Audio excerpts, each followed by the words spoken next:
Darling, don't be afraid, I will love you for 1,000 years. I'll love you for 1,000 more. That's the song that's in my mind. Apologies for my singing, but that is the song that's in my mind. And do you know what? I woke up with that. For the last couple of days, I've been waking up with that song in my mind. So this is where this reading is coming from. It's very, very interesting because this person literally feels like they have known you in a previous lifetime. And you have. Now, there's been struggles in your past. Both of these just come out reversed. The reverse Seven of Swords and the reverse Four of Pentacles. This is showing me, I think you may have had arguments in the past and you may have struggled.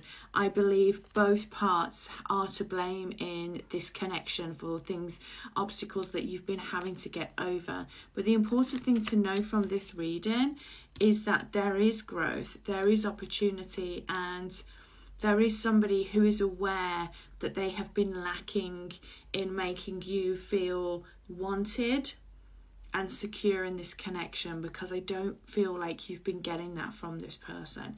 You haven't been getting that this is what they really feel. You think that because sometimes they show up for you and sometimes they show you that, but overall they're not really giving you that message. With everything that you've gone through, this person wants to walk away or has wanted to walk away in the past. I think you both have, because the idea of it working out is very, very difficult. When you have someone, and I know this seems back to front and upside down, but when you have someone that you feel so connected to, it gives the other person an awful lot of power over you, and that instills fear in people who have been hurt in the past. But every time this person left or walked away, they regretted it big time. And when they do that, all they can think about is you and the next time they're going to see you and how they're going to make that happen.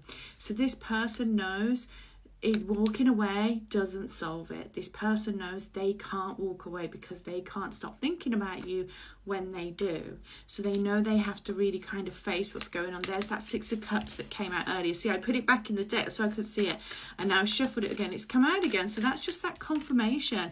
You have soulmate energy all over this. There is a proposal all over this. There is leveling up of the situation all over this.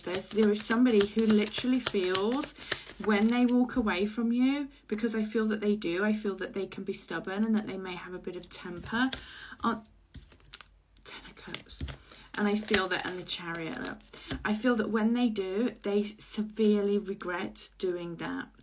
Now, the Ten of Cups and the Chariot is again ending this reading with confirmation that this is going into a proposal, whether that be for people in a relationship, the marriage proposal, or whether that be the person actually approaching you and saying, right, let's date, or let's level up. Wherever you are now, it's the next level. That's where you're going. This will end up with happy ever after, emotional fulfillment, progression in the relationship, and you two just going off to live your best life together. It's a beautiful reading, guys. Claim that.